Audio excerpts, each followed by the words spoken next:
மூட்டு வலி அதிகமா இருக்கும்போது, என்ன மாரியான எக்ஸர்சைஸஸ் பண்ணணும்? அதுவும் படுத்துக்கிட்டே எப்படி நம்ம அந்த வலிய குறைக்கிறதுக்கான எக்ஸர்சைஸஸ் பண்ணணும்? அதே மாரி நான் சொல்லி தரக்கூடிய எக்ஸர்சைஸஸ் எப்படி உங்க மூட்டு வலிய குறைக்க போகுது அப்படின்ற எல்லாத்தையும் இந்த வீடியோல உங்களுக்கு டீட்டெயிலா சொல்லப் போறேன். ஸோ இந்த வீடியோ உங்களுக்கு சொல்லிக்கிட்டு இருக்கேன். நான் பிசியோதெரபிஸ்ட் அரவிந்த். வாங்க வீடியோக்குள்ள போகலாம். onelastmove.com அப்படின்னு சொல்லி நாங்க ஒரு வெப்சைட் லான்ச் பண்ணியிருக்கோம். ஸோ இந்த ஒரு வெப்சைட்ல நீ பெயின் ஃப்ரீடம் பிளான் அப்படின்னு சொல்லி மூட்டு வலி இல்லாம சுதந்திரமா நீங்க இயங்குறதுக்கு என்ன மாதிரியான பயிற்சிகள் பண்ணணும், அதை எப்படி ஒவ்வொரு நாளும் வாரத்துல 7 நாளும் டே 1 என்ன பண்ணணும், டே 2 என்ன பண்ணணும், டே 3 என்ன பண்ணணும்னு ஒவ்வொரு நாளுக்கும் ஒவ்வொரு தசைகளுக்கு எப்படி பயிற்சி கொடுக்கணும், உங்க மூட்டு வலியை எப்படி படிப்படியா குறைக்கணுன்ற எல்லா டீட்டெயில்ஸோட எக்ஸசைஸ் கோர்ஸ் இருக்கு. அதோட முக்கியமான விஷயம் 2 வாரம் அதுக்கு ஃப்ரீ ட்ரையலும் இருக்கு. நீங்க பண்ண வேண்டியதெல்லாம் onelastmove.com அப்படின்னு சொல்லி கூகுள்ல சர்ச் பண்ணி அந்த வெப்சைட்குள்ள போயிட்டு உங்க ஃப்ரீ ட்ரையலை எடுத்து மூட்டு வலிக்கான எக்ஸசைஸை பண்ணி பார்க்கறது தான். ஸோ இந்த எக்ஸசைஸ் ப்ரோக்ராம் உங்களுக்கு ஜனவரி 1ஆம் தேதியில இருந்து அவைலபிளா இருக்கும். ஸோ நீங்க மறக்காம onelastmove.com ஓபன் பண்ணி எக்ஸசைஸ் ஃப்ரீ ட்ரையலை ஜனவரி 1 நியூ இயர்ல இருந்து ஸ்டார்ட் பண்ணுங்க. சரி வாங்க இப்ப படுத்துக்கிட்டே மூட்டு வலியை குறைக்கிற பயிற்சிகள் என்னென்ன பண்ணலாம் அப்படின்றத பார்ப்போம். மெயினா நான் கீழே படுக்கிறேன், நீங்க கீழே படுத்து பண்ண வேண்டிய அவசியம் இல்லை. பெட்ல ரிலாக்ஸா படுத்து எக்ஸசைசஸ் மட்டும் கத்துக்கிட்டு கரெக்டா பண்ணுங்க. ஸோ இந்த மாதிரி படுத்துக்கிட்டு ஃபர்ஸ்ட் பாதத்தை கீழே மேல அசைங்க. ஸோ இது உங்க கால்களுக்கு ரத்த ஓட்டம் போறத சீர்படுத்தும். ஸோ தேவையான அளவு ரத்த ஓட்டத்தை அதிகப்படுத்தி கொடுக்கும். ஏன்னா 2வது இதயமே நம்மளோட கெண்டை சதை காஃப் மசில்ஸ் தான், இந்த மசில்ஸ் தான். ஸோ அதை ஃபர்ஸ்ட் நம்ம ஆக்டிவேட் பண்ணிப்போம். அதுக்கு இந்த பாதத்தை கீழே மேல அசைச்சுக்கோங்க. இது மாதிரி 10 முறை பண்ணதுக்கு அப்புறம் ஒரு காலா சீரா ஜென்டில் ஆக்ஷனோட மடக்கி நீட்டுங்க. ஒருவேளை உங்களுக்கு வலி அதிகமா இருக்குன்னா பொறுக்க முடிஞ்ச அளவுக்கு, வலி ரொம்ப அதிகப்படுத்தி கஷ்டப்பட்டு மடக்க வேண்டாம், முழுசா மடக்கணும்ட்டு. வலி தாங்கக்கூடிய அளவுக்கு எந்த அளவு மடங்குதோ அது வரைக்கும் மடக்கிட்டு பொறுமையா நீட்டுங்க. ஸோ இது மாதிரி 10 முறை இப்ப பண்ண போறோம். கமான் 1 2 3 ஸ்லோவா பண்ணணும். 4 முழுசா மடக்குங்க, முழுசா நீட்டுங்க. எவ்வளவு முடியுதோ அந்த அளவு மட்டும் பண்ணுங்க. 5 6 7 8 9 10. இதே மாதிரி அடுத்த காலுக்கும் 1 2 இது மாதிரி 10 கவுண்ட்ஸ் இந்த காலுக்கும் பண்ணிக்கோங்க. ஸோ பண்ணிட்டீங்கன்னா அடுத்தது பொறுமையா சைடில் திரும்பி படுத்துக்கோங்க. ஸோ சைடில் திரும்பி படுத்துட்டு சைட் லெக் ரைஸ், முட்டியை மடக்காம ஸ்லோவா 1. இந்த கையை இப்படி வச்சு உடம்பு இப்படி முன்னாடி பின்னாடி ஆடாமலும் இப்படி திரும்பிட்டு நிறைய பேருக்கு இந்த ஹிப் டைட்னஸ்னால இப்படி தூக்குவீங்க. ஸோ இந்த மாதிரி பண்ணாம நேராக படுத்துட்டு முடிஞ்ச வரைக்கும் நேராகவே சைடில் ரைஸ் பண்ணுறதுக்கு ட்ரை பண்ணுங்க. 2 3 4 5 6 7 8. இதுலேயே ரொம்ப உயரம் இப்படி தூக்காதீங்க. இந்த ஹைட்டு தூக்குனா போதும். ரொம்ப உயரமா தூக்கும்போது இடுப்பு இப்படி திரும்பிடுச்சுன்னா அது தப்பு. ஸோ இடுப்பு ஸ்ட்ரைட்டா இருக்கணும். கால் இந்த அளவுக்கு தான் போகும். இதுக்கு மேல தூக்குனா இப்படி உள்ள போகும் முட்டி, சாரி இடுப்பு. ஸோ அந்த மாதிரி உள்ள தள்ளாம பண்ணுங்க. ஸோ இது 10 கவுண்ட்ஸ் இந்த சைடு முடிச்சிட்டிங்கன்னா அதே மாதிரி அடுத்த சைடும் 10 கவுண்ட்ஸ். இந்த சைடுக்கும் 10 கவுண்ட்ஸ் பண்ணிட்டீங்கன்னா இந்த எக்ஸசைஸ் கம்ப்ளீட் ஆயிடும். அடுத்தது இப்படி நேரா படுத்துக்கோங்க. 2 காலையும் சமமா மடக்கிக்கணும். ஒரு கால் நல்லா மடங்கும், ஒரு கால் இவ்வளவுதான் மடங்கும். ஸோ அப்போ அந்த காலுக்கு ஈக்குவலா இந்த காலையும் கொஞ்சம் இப்படி நீட்டி வச்சுக்கோங்க. நீட்டி வச்சுட்டு பொறுமையா இடுப்பை இப்படி தூக்கி இறக்குங்க. மெயினா இது பண்ணும்போது தலைக்கு தலைகாணி வச்சுக்காதீங்க, சரிங்களா? ஸோ அந்த மாதிரி 10 முறை ஹிப்பை இப்படி ரைஸ் பண்ணிட்டு டவுன் பண்ணுங்க.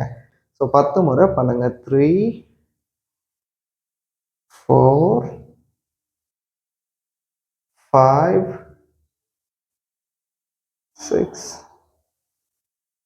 7 8 9 10. ஸோ 10 கவுண்ட்ஸ் முடிச்சிட்டிங்கன்னா இந்த எக்ஸசைஸ் கம்ப்ளீட் ஆகிடும்.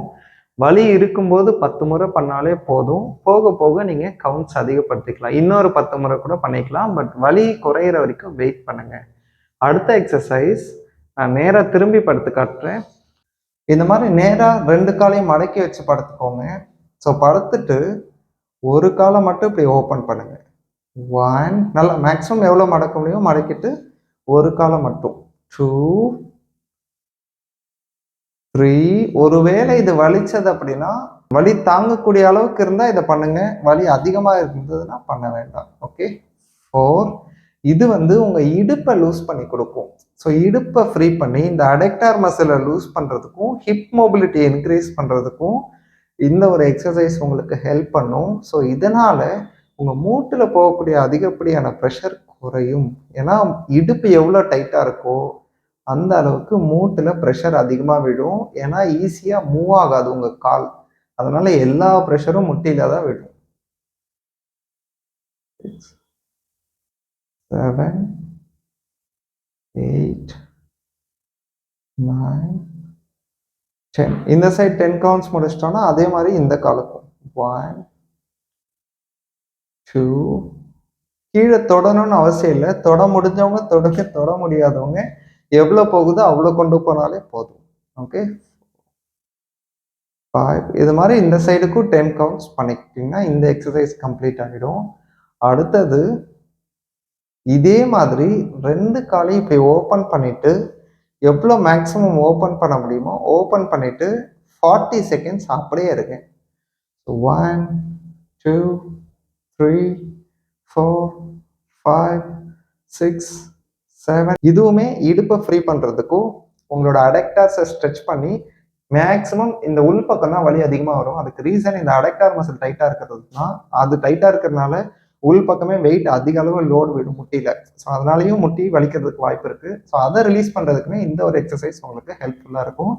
இப்போ இதை முடிச்சிட்டிங்கன்னா அப்படியே பொறுமையா சைட்ல திரும்பி படுத்துக்கோங்க. இதே பொசிஷன்ல காலை இப்படி முழுசா மடக்காதீங்க, நேராகவும் வைக்காதீங்க. ஒரு 45 டிகிரி மடக்கிட்டு இப்படி வச்சு பாடியை ஸ்ட்ரைட்டாக வச்சு படுத்துட்டு அப்படியே ஓப்பன் பண்ணுங்க. 1 இது நம்மளோட எக்ஸ்டர்னல் ரொட்டேட்டர்ஸை ஸ்ட்ரென்தன் பண்ணுறதுக்கு ஹெல்ப் பண்ணும். ஸோ இந்த மூமெண்ட்டுமே இடுப்பை ஃப்ரீ பண்ணுறதுக்கு பெரிய அளவில் உங்களுக்கு பயன்படும். ஸோ இதை வச்சுமே நம்ம முட்டியில் விடக்கூடிய ப்ரெஷரை மாற்ற முடியும், குறைக்க முடியும். இந்த மாதிரி 10 கவுண்ட்ஸ் 2 3 4 5 6 7 8 உங்களுக்கு எவ்வளோ போகுதோ அவ்வளோ தூரம் கொண்டு போனால் போதும். 9 10 ஸோ இந்த சைட் 10 கவுண்ட்ஸ் முடிச்சிட்டிங்கன்னா அப்படியே திரும்பி படுத்துட்டு அடுத்த சைடும் 10 கவுண்ட்ஸ் 1 2 3 இந்த மாதிரி 2 சைடுக்கும் 10 கவுண்ட்ஸ் பண்ணிட்டீங்கன்னா இந்த எக்ஸசைஸ் கம்ப்ளீட் ஆகிடும். அடுத்தது இந்த ஒரு எக்ஸசைஸ் ட்ரை பண்ணி பாருங்க. முடிஞ்சா மூட்டு வலி இல்லைன்னா பண்ணுங்க, மூட்டு வலி வர மாதிரி இருந்தால் இதை அவாய்ட் பண்ணிட்டு அடுத்த எக்ஸசைஸ் பண்ணிடுங்க. ஓகே. ஸோ 2 காலையும் இப்படி அகட்டி வச்சுக்கோங்க. ஸ்லோவா உள்பக்கம் இப்படி திருப்புங்க. இது இடுப்புல இன்டர்னல் ரொட்டேஷன், இது இடுப்போட எக்ஸ்டர்னல் ரொட்டேஷன். ஸோ இடுப்பை தான் நம்ம லூஸ் பண்றோம்.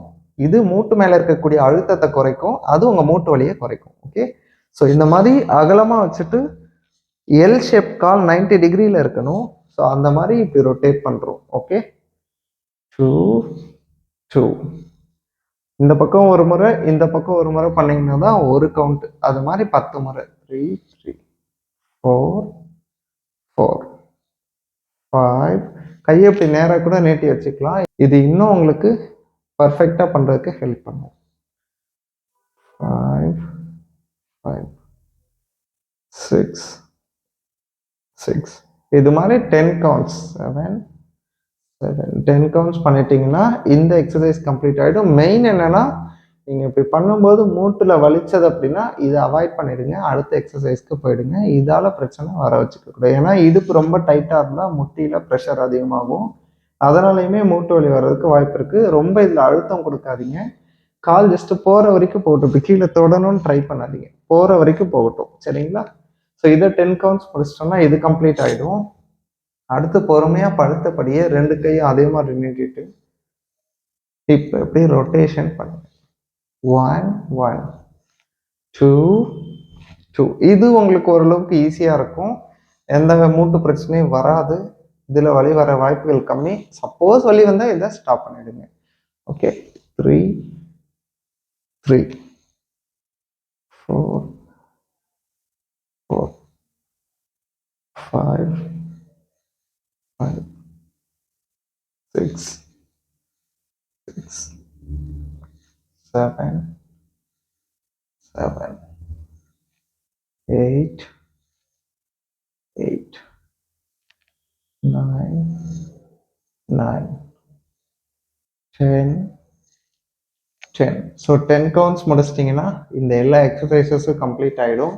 கடைசியாக அப்படியே படுத்தபடியே ஜஸ்ட் காலை இப்படி ரிலாக்ஸ் பண்ணுங்க.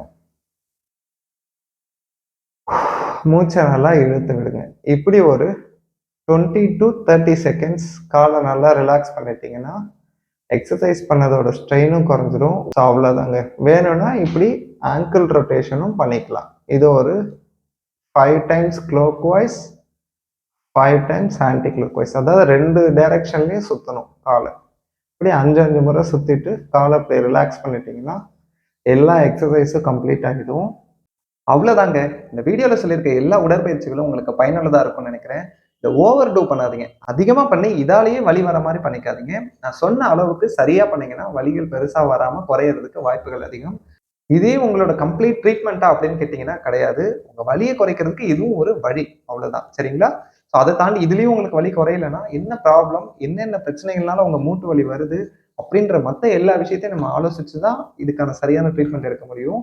ஆனா நீங்க தாங்க முடியாத வலியில இருக்கும்போது என்ன எக்ஸசைஸ் பண்றதுன்னு யோசிக்கிறீங்கன்னா அதுக்கு இந்த எக்ஸசைசஸ் எல்லாம் உங்களுக்கு ஹெல்ப்ஃபுல்லா இருக்கும். ஸோ அவ்வளவுதாங்க. இந்த வீடியோவை நீங்க பார்த்து பயன்பெறதோட மட்டும் நிறுத்திடாம உங்க ஃப்ரெண்ட்ஸ் அண்ட் ஃபேமிலி எல்லாருக்கும் யார் யாருக்கெல்லாம் மூட்டு வலி பிரச்சனை இருக்கோ, என்ன எக்ஸசைஸ் பண்றதுன்னு தெரியாம இருக்காங்களோ எல்லாருக்கும் ஷேர் பண்ணி எல்லாரும் பயன்பெறுங்க. நன்றி.